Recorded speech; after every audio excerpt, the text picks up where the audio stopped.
Hi, today we'll be looking at how to create projects in Jira.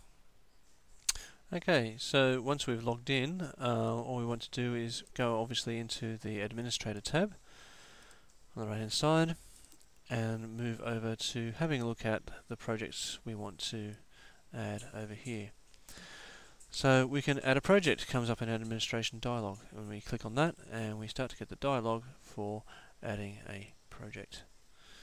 First thing we want to do is add a name for the project, and we'll call this project Bob, and the key is a 3-letter, has to be alpha.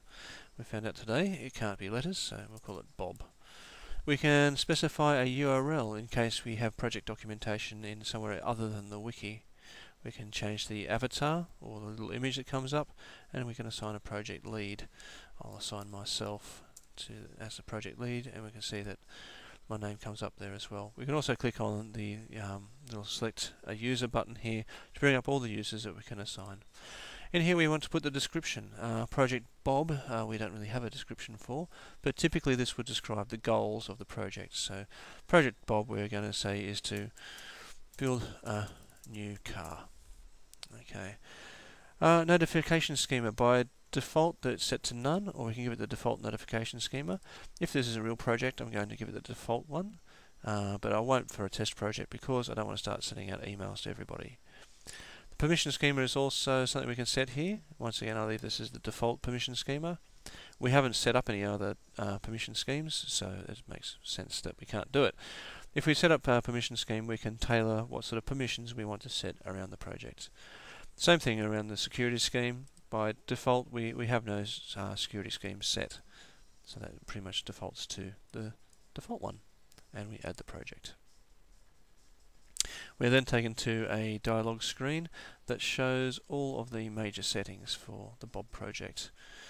And going down through those are some of these things that we've set. The project lead is me. I can view all members, and from there I can set members that I want to add into the project. By default, the developers and administrators are part of the project already. The issue type scheme, so we're using the default issue type scheme as well. We'll get into editing issue type schemes later.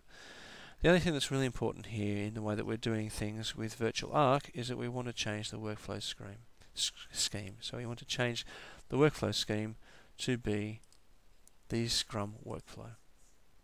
We associate that. So over here we can see that we have to associate that to the scheme. Okay. Pretty much that's all we do in this page to set up the basic settings, but we can also add components. Components in other sort of project management I would refer to as areas of the project. Typically for Virtual Arc that means VPN or security or those sorts of level things. So in this one we're going to add a component which is chassis. So part of building the chassis for the car, we need chassis built, and I hope I've spelt chassis correctly there. And we can assign a component lead to that as well. We will do that when I make it me, so that if notifications for that area go out, it goes to that person, and we'll add that. So now we come back to here, and we see that we've added a component which is chassis, which David is the lead on. We can also in this screen add versions. Versions are what Jira uses for sprints, for versioning things for different releases.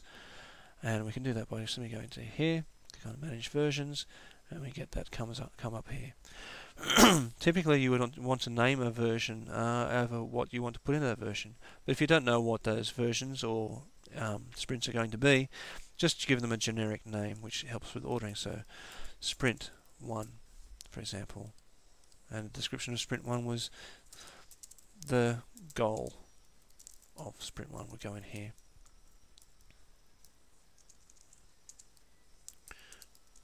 Memory is starting to play up. And a release date. So what date are we aiming to release that by? Today is the 31st of March, so we'll give ourselves 2 weeks, finishing on the 14th, but that's the day we want to start the next sprint, so we actually finish on the 13th. Okay, and we add in that schedule. Automatically, because we've added one, it asks us for the next one, and it puts the previous sprint as part of the schedule for the next one. So in other words, in order, we would do sprint 1 before we start on sprint 2, and so on and so forth. So we have a release date. We finished on the 13th. We'll finish this one 2 weeks later on the 27th. And that's pretty much it. So we've got 2 sprints added. You can see these over here. Sprint 2 and sprint 1. It does them in reverse chronicle order, which is a bit confusing.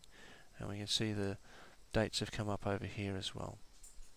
Okay, and that's about it.